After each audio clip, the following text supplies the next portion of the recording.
प्रदेश अध्यक्ष माननीय भूपेंद्र चौधरी जी, प्रदेश सरकार में मेरे सहयोगी श्री असीम अरुण जी और भारतीय जनता पार्टी की प्रदेश की मीडिया टीम की ओर से लोकसभा चुनाव 2024 की दृष्टि से प्रदेश मुख्यालय में स्थापित इस मीडिया सेंटर में आप सबका मैं हृदय से स्वागत करता हूं। हम सब जान रहे हैं, जैसे प्रदेश अध्यक्ष जी ने भी बताया है, कि लोकतंत्र के महापर्व का शंखनाद पहले ही हो चुका है। 7 चरणों में पूरे देश के अंदर लोकसभा की 543 सीटों के लिए चुनाव संपन्न होना है। 19 अप्रैल को पहले चरण के 21 राज्यों के 102 लोकसभा सीटों पर चुनाव संपन्न हो चुके हैं और जो रुझान पूरे देश से मिल रहे हैं, वह रुझान इस बात की ओर पूरे देश के ध्यान को आकर्षित करता है कि आम जनता के मन में एक ही भाव है, वह उत्तर हो, दक्षिण हो, पूरब हो, पश्चिम हो, कि फिर एक बार मोदी सरकार। प्रधानमंत्री मोदी जी ने 10 वर्ष में देश के अंदर जिसकी तस्वीर को बदली है, आम जन की तकदीर को बदलने के लिए जो एक सकारात्मक पहल किए हैं, उसके प्रति जनता का सकारात्मक रुख भारतीय जनता पार्टी के पक्ष में बिना भेदभाव के समाज के हर तबके का पूरा समर्थन और आशीर्वाद भारतीय जनता पार्टी को प्राप्त हो रहा है। द्वितीय चरण के चुनाव 26 अप्रैल को होने जा रहा है और द्वितीय चरण में 13 राज्यों की 89 सीट्स पे चुनाव होने हैं, जिसमें अभी सूरत की एक सीट पर भारतीय जनता पार्टी के प्रत्याशी निर्विरोध भी एक सीट पर अभी हो चुके हैं। चुनाव इस बात की ओर ध्यान आकर्षित कर रहा है कि संभवतः पहला चुनाव देश का होगा। 18वीं लोकसभा का चुनाव है और अब तक के पहला चुनाव होगा जिसके परिणाम के बारे में पूरा देश आश्वस्त है। आश्वस्ति का भाव इस दृष्टि से, क्योंकि मोदी जी ने पिछले 10 वर्ष में देश के अंदर पॉलिटिक्स ऑफ परफॉर्मेंस पर ध्यान देकर के पूरी जवाबदेही के साथ हर एक मोर्चे पर सर्वांगीण विकास के जिन लक्ष्यों को प्राप्त करने की दिशा में प्रयास प्रारंभ किए हैं, आज देश उसका लाभ प्राप्त कर रहा है। यह हर एक क्षेत्र में वैश्विक मंच पर भारत की प्रतिष्ठा का 140 करोड़ भारतीयों के सम्मान का मामला हो, भारत की सुरक्षा को सुदृढ़ करने का हो, भारत की आंतरिक सुरक्षा, आतंकवाद, नक्सलवाद की समस्या को समाधान के लक्ष्य तक ले जाने का हो, या फिर देश के अंदर वर्ल्ड क्लास इंफ्रास्ट्रक्चर उपलब्ध करवाने का, highway, railway, metro, expressways, IIT, IIM, world class universities, 1 district 1 medical college, हर घर नल की योजना, ये सभी कार्य पूरे देश के अंदर IIT, NIT, ये एक लंबी श्रृंखला है इनकी,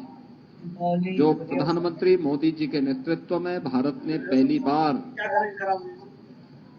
गवर्नमेंट परफॉर्मेंस के आधार पर भी कार्य कर सकती है और उस आधार पर जनता जनार्दन के बीच में जा सकती है। यह पहली बार देखने को प्राप्त हुआ है। देश के अंदर गरीब कल्याणकारी योजनाओं का लाभ भी बिना भेदभाव के 140 करोड़ लोगों को प्राप्त हो सकता हो, यह भी देश पहली बार देख रहा है। 80 करोड़ गरीबों को 4 वर्ष से लगातार राशन की सुविधा का लाभ फ्री में उपलब्ध होना, 60 करोड़ लोगों को देश के अंदर 5 लाख रुपए की स्वास्थ्य बीमा का कवर प्राप्त हो जाना, 50 करोड़ लोगों को जनधन अकाउंट खोल करके सरकार की धनराशि उन सभी लोगों तक सीधे डीबीटी के माध्यम से उपलब्ध करवाने का कार्य हो, 12 करोड़ किसानों को प्रधानमंत्री किसान सम्मान निधि का लाभ हो,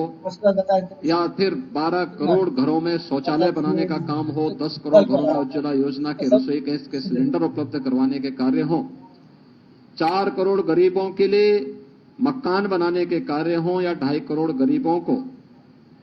एक बिजली के फ्री में कनेक्शन उपलब्ध करवाने के कार्य हो। पहली बार वास्तव में देखा है लोगों ने कि योजना का लाभ बिना भेदभाव के हर तबके को कैसे प्राप्त हो सकता है। जो नारा मोदी जी ने 2014 में दिया था, सबका साथ और सबका विकास का, और जमीनी धरातल पर कैसे हकीकत में बदला है, यह भी पूरा देश देख रहा है और हर तबके के मन में इन सभी योजनाओं को लेकर के भारी उत्साह है। महत्वपूर्ण यह है कि जब हम लोकसभा चुनाव लड़ रहे हैं तो लोकसभा चुनाव के दौरान एक तरफ भारतीय जनता पार्टी ने अपना संकल्प पत्र जारी किया था, और संकल्प पत्र की एक प्रति के साथ पिछली बार मैं भी आपके बीच में यहाँ पे आया था।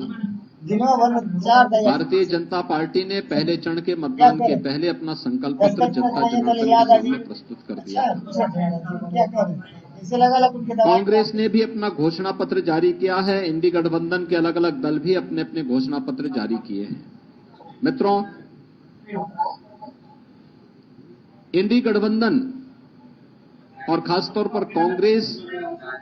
और उनके सहयोगी दलों के जो घोषणा पत्र हैं, घोषणा पत्र के विभिन्न प्रावधानों के खतरनाक इरादों की तरफ ही ध्यान आकर्षित करने के लिए आज हम सब जनता जनार्दन का ध्यान आकर्षित करना चाहते हैं। जनता जनार्दन का ध्यान, और खासतौर पर इन मुद्दों को लेकर के एक तरफ 1970 के दशक में तत्कालीन प्रधानमंत्री श्रीमती इंदिरा गांधी जी ने देश को गरीबी हटाओ का नारा दिया था। गरीबी नहीं हट पाई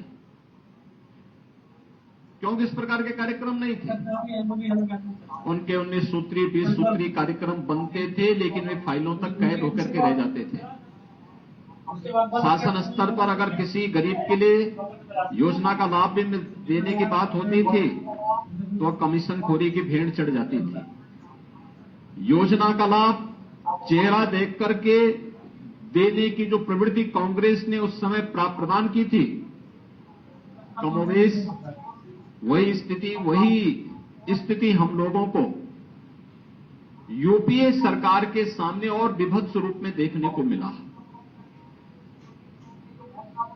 आज का जो कांग्रेस इंडी गठबंधन से जुड़े हुए सहयोगी दलों के जो घोषणा पत्र जारी हुए हैं, उस घोषणा पत्र को देख करके हम कह सकते हैं, एक तरफ अपनी गरीब कल्याणकारी योजनाओं को लेकर के प्रधानमंत्री मोदी जी ने बिना भेदभाव के देश के अंदर हर तबके के लोगों के कल्याण के लिए, उनके उत्थान के लिए कार्य किया, और 10 वर्ष में 25 करोड़ गरीबों को गरीबी रेखा से उभार करके उन्हें खुशहाल जीवन जीने के लिए आगे बढ़ाने में मदद की। और दूसरी तरफ कोई भी इस प्रकार के प्रमाण कांग्रेस या उसके सहयोगी दल नहीं दे सकते कि जिन्होंने देश के अंदर सर्वाधिक समय तक शासन किया, आखिर इतने लंबे समय तक शासन करके 65 वर्षों से अधिक समय तक देश के अंदर शासन करने के बावजूद उनका पॉलिटिक्स परफॉर्मेंस पर आधारित क्यों नहीं बन पाया था? क्यों इनकी योजनाएं पिक एंड चूज की थी? चेहरा देख करके योजनाओं का लाभ देने का कार्य क्यों? और खासतौर पर अब दादी के दिए गए नारे को पोते के द्वारा किस प्रकार से तोता रटंत की जा रही है कि हम एक झटके में गरीबी हटाएंगे और गरीबी कैसे हटाएंगे, इसका अगर आपको उनके घोषणा पत्र में देखना हो तो यह खतरनाक इरादा भी है और हास्यास्पद भी है। वो कह रहे हैं कि हम संपत्ति, लोगों की संपत्ति का सर्वे करवाएंगे और संपत्ति सर्वे करके फिर उस संपत्ति को अपने अनुसार फिर उसका बंदर बांट करेंगे। यानी पहले देश के संसाधनों पर लूटपाट। याद करिए, यूपीए सरकार के तत्कालीन प्रधानमंत्री डॉक्टर मनमोहन सिंह जी ने अपने एक अभिभाषण में इस बात का उल्लेख किया था कि देश के संसाधनों पर पहला अधिकार मुसलमानों का है। हमारा कहना है, देश के अंदर भारतीय जनता पार्टी ने 4 जातियों की बात की। गरीब है, किसान है, युवा है और महिला है। इसमें किसी जाति की बात नहीं की है, किसी मत और मजहब की बात नहीं की है। जो गरीब है उसको शासन का हिस्सा मिलना चाहिए, युवा है उसकी आजीविका की व्यवस्था होनी चाहिए, महिला है उसके स्वावलंबन के लिए कार्य किए जाने चाहिए, अन्नदाता किसान वह किसी भी जाति मत मजहब वर्ग का है उसको सम्मान मिलना चाहिए। ये भारतीय जनता पार्टी जहां इसकी बात करती है, वहीं कांग्रेस कहां से प्रारंभ कर रही है? वह संपत्ति का सर्वे करवाएगी, संपत्ति का सर्वे करके फिर उसका बंदर बांट करेगी। यानी अपनी पुरानी उस प्रवृत्ति में कहां लेके जा रहे हैं कि पहला अधिकार किसका है, और फिर वहीं से उनकी शुरुआत हो रही है। इसके लिए वह जातीय जनगणना को आधार बना रहे हैं। 65 वर्षों तक शासन किए, एससी, एसटी, ओबीसी और अन्य जातियों को इन्होंने उनका अधिकार नहीं दिया, उससे उन्हें वंचित किया। और याद करिए 2004 से 2014 के बीच के कांग्रेस के शासनकाल को, जब उन्होंने उस समय लक्षित हिंसा विधेयक लाने का कुत्सित प्रयास किया, बहुसंख्यक समाज की भावनाओं को कुचलने के लिए, उनकी अभिव्यक्ति की स्वतंत्रता को दबाने के लिए एक कुत्सित प्रयास किया था। भारतीय जनता पार्टी के भारी विरोध के कारण वह उस विधेयक को पास नहीं कर पाए थे। भारत के प्रति इनकी मानसिकता क्या है? और इसके बाद इन्होंने अनुसूचित जाति, अनुसूचित जनजाति और पिछड़ी जाति के हकों पर डकैती डाल करके उनके आरक्षण में भी किस प्रकार से घुसपैठ करने का प्रयास किया था। इसके लिए रंगनाथ मिश्रा, जस्टिस रंगनाथ मिश्रा, जो पहले सीजीआई थे, चीफ जस्टिस ऑफ इंडिया थे, बाद में कांग्रेस के सांसद बने, उनकी अध्यक्षता में जो कमेटी बनाई गई, उस कमेटी की सिफारिश कांग्रेस की मंशा के अनुरूप देश के अंदर लागू करने के कुत्सित प्रयास हुए थे, जिसमें एससी, एसटी और ओबीसी के आरक्षण के अधिकार को जबरन कुछ वर्ग विशेष को देने के कुत्सित प्रयास इन्होंने उस समय प्रारंभ किए थे। और फिर सच्चर कमेटी की रिपोर्ट में भी दलितों के, अनुसूचित जाति जनजाति के आरक्षण में घुसपैठ करके एक हिस्सा इसको भी मुस्लिम वर्ग को जबरन देने के कुत्सित प्रयास किए गए थे, जिसका उस समय भारी विरोध हुआ था। यानी कांग्रेस की मंशा क्या है? कांग्रेस की मंशा और इंडी गठबंधन का मंशा है अनुसूचित जाति, जनजाति और पिछड़ी जाति के अधिकारों पर डकैती डालना, और इसके लिए वे सरकार में आना चाहते हैं। इसके लिए जातीय जनगणना कराना चाहते हैं। इसके आधार पर समाज को, पहले जातीय जनगणना के आधार पर बहुसंख्यक समाज को आपस, सामाजिक ताने बाने को छिन्न भिन्न करने का प्रयास करेंगे, आपस में विभाजित करेंगे, और फिर उसके बाद उनके आरक्षण के अधिकार में जबरन उसका बंदर बांट करने का काम भी इनके द्वारा करने का प्रयास होने जा रहा है। और यह एक खतरनाक इरादा इनके द्वारा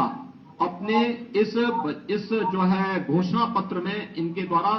करने का कुत्सित प्रयास प्रारंभ हुआ है। हम सब इस बात को जानते हैं कि कांग्रेस की मंशा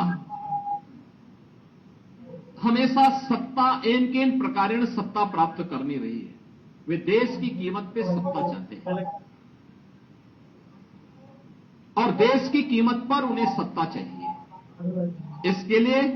महिलाओं पर बर्बर अत्याचार करने वाली तालिबानी प्रवृत्ति को भारत के अंदर लागू करना चाहते हैं। यानी व्यक्तिगत कानून को कांग्रेस सत्ता में आने के बाद लागू करने की बात करती है। यानी 3 तलाकी को प्रथा से भारतीय जनता पार्टी की मोदी जी के नेतृत्व की सरकार ने देश की आधी आबादी को इसको प्रथा से मुक्त किया, उससे स्वतंत्रता दी। कांग्रेस उसका समर्थन करती है। यानी व्यक्तिगत कानून, देश के अंदर हम कहते हैं 2 प्रधान 2 विधान 2 निशान नहीं चल सकते। इसके लिए 1953 में डॉक्टर श्यामा प्रसाद मुखर्जी जी ने अपना बलिदान दिया था। लेकिन कांग्रेस देश के अंदर व्यक्तिगत कानून लागू करिए, शरिया कानून लागू करना चाहती है, तालिबानी विध्वंस का समर्थन करना चाहती है। और ये जो कांग्रेस की मंशा है या इंडी गठबंधन की मंशा है, या आधी आबादी का अपमान तो करती ही है, एक खतरनाक इरादे की ओर भी देश का ध्यान आकर्षित करती है। ये जो 2-3 कुछ ये जो महत्वपूर्ण जो देश के सुरक्षा से जुड़े हुए, देश की संप्रभुता से जुड़े हुए, आधी आबादी की गरिमा से जुड़े हुए महत्वपूर्ण मुद्दे हैं, उनमें कांग्रेस की मंशा स्पष्ट उजागर होती है कि उनका इरादा देश के प्रति अच्छा नहीं है। वे एन केन प्रकारेण अपने उस पुराने डीएनए के अनुसार फिर से कार्य करने का प्रयास कर रहे हैं, जिसके कारण 1947 में देश का विभाजन हुआ था, जिसके कारण देश लगातार आतंकवाद, उग्रवाद और अलगाववाद की चपेट में आया था, जिनके उस डीएनए के कारण देश के अंदर सभी संस्थाएं भ्रष्टाचार के आकंठ में डूबी थी। एक अविश्वास का माहौल देश के अंदर खड़ा हो गया था। कांग्रेस इस देश को फिर से उधर ही ले जाना चाहती है। और आज इसीलिए जब लोकसभा चुनाव के हम द्वितीय चरण के लिए मतदान की ओर जाना चाहते हैं, तब मैं प्रदेश और देश के मतदाताओं से अपील करना चाहूंगा कि देश यानी जीवन आपका है, सुरक्षा आपकी है, देश आपका है, वोट भी आपका है। आपका एक वोट आतंकवाद की तरफ भी, आतंकवाद के पुराने दौर को वापस ला सकता है अगर गलत दिशा में गया, और आपका एक वोट भारतीय जनता पार्टी के पक्ष में जाने का मतलब आतंकवाद को सीमा पार ही निपटाने की जो भारतीय जनता पार्टी और हमारी मंशा है, और जिस पर हम लोगों ने पूरी ईमानदारी के साथ काम किया है, भारतीय जनता पार्टी उस अभियान के साथ आगे बढ़ रही है। एक वोट जनता जनार्दन की सुरक्षा के लिए खतरा पैदा कर सकता है अगर गलत दिशा में गया, लेकिन भारतीय जनता पार्टी को प्राप्त होने वाला एक वोट वह उनकी सुरक्षा की पुख्ता व्यवस्था करता है। भारतीय जनता पार्टी को पड़ने वाला एक वोट हर व्यक्ति के सुरक्षा, सुशासन और संप्रभुता को ध्यान में रख करके भारत को एक विकसित भारत के रूप में स्थापित करने की मंशा के साथ, आत्मनिर्भर भारत और विकसित भारत के रूप में स्थापित करने की संकल्पना को आगे बढ़ाता है। और आज इसीलिए हम लोग देश और प्रदेश के मतदाताओं से यही अपील करेंगे कि वे कांग्रेस और उनके सहयोगी दलों की विभत्स मंशा को, कुत्सित मंशा को कतई सफल न होने दें, क्योंकि यह न केवल अनुसूचित जाति, जनजाति, पिछड़ी जाति के हकों पर डकैती डालने का कुत्सित प्रयास है, बल्कि आधी आबादी को तालिबानी शिकंजे में धकेलने की भी कुत्सित मंशा के साथ ये लोग कार्य करके देश के अंदर तालिबानी विध्वंस को आमंत्रित करने, आतंकवाद को अपने राजनीतिक स्वार्थ के लिए देश के अंदर हावी करने और देश के संसाधनों पर जो डॉक्टर मनमोहन सिंह जी के वक्तव्य रहा है, उस वक्तव्य के अनुरूप